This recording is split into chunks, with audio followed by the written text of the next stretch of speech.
Marie-Angèle Lopez, bonjour. Bonjour. Alors Marie-Angèle, vous êtes géographe, urbaniste et présidente de la PAGL.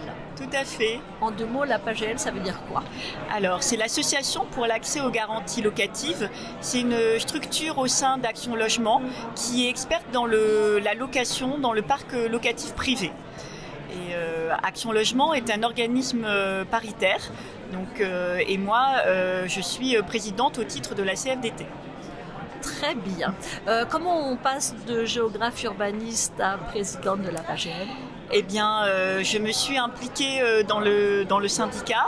Je suis par ailleurs, j'ai été déléguée syndicale au sein de mon entreprise et avec la confédération, la CFDT, nous avons voulu rajeunir et féminiser en fait les conseils d'administration et m'ont proposé ce poste en 2016, cette fonction. Donc 2016, rajeunissement, féminisation, bon, c'est deux combats intéressants à mener, surtout dans le domaine de l'immobilier. Dites-nous un petit peu, donc 2016 c'est le lancement du dispositif Visal, enfin tel qu'on le connaît dans les grandes lignes aujourd'hui. Oui. Vous nous rappelez un petit peu le cadre ? En 2016, les partenaires sociaux ont mené une étude via le Crédoc qui leur a montré qu'en fait beaucoup de salariés refusaient un emploi à cause d'un manque d'accès au logement. Et donc nous avons voulu pallier et aider ces salariés, notamment ceux qui n'étaient pas en CDI, à accéder à un logement. Et on a créé donc cette garantie de loyer impayé qui est en fait un coup de pouce pour les salariés qui rentrent dans un emploi. Donc il y a une réelle volonté politique derrière tout ça. Tout à fait.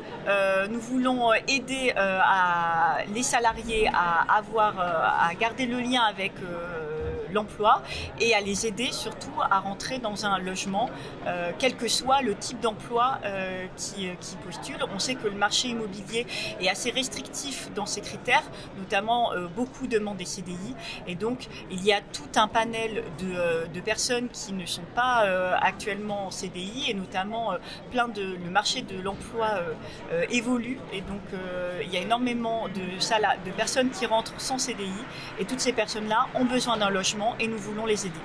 Dites-nous comment est-ce qu'on mesure l'utilité sociale, l'impact d'un tel dispositif ?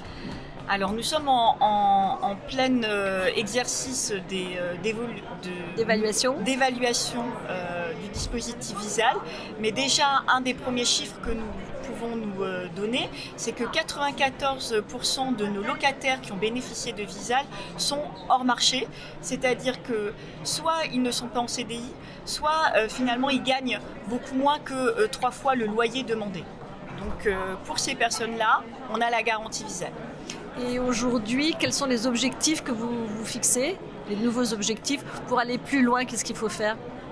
Alors nous venons de passer un partenariat avec les agents immobiliers, notamment de l'AFNAIM, de l'UNIS aussi, pour pouvoir faire distribuer Visal par les agents immobiliers. Beaucoup ne connaissent pas encore le dispositif, donc nous avons besoin d'eux pour le faire connaître et pour ouvrir aussi de nouvelles possibilités aux agents immobiliers, de ne pas fermer leurs portes aux personnes qui sont un tout petit peu hors marché aujourd'hui. C'est un noble combat.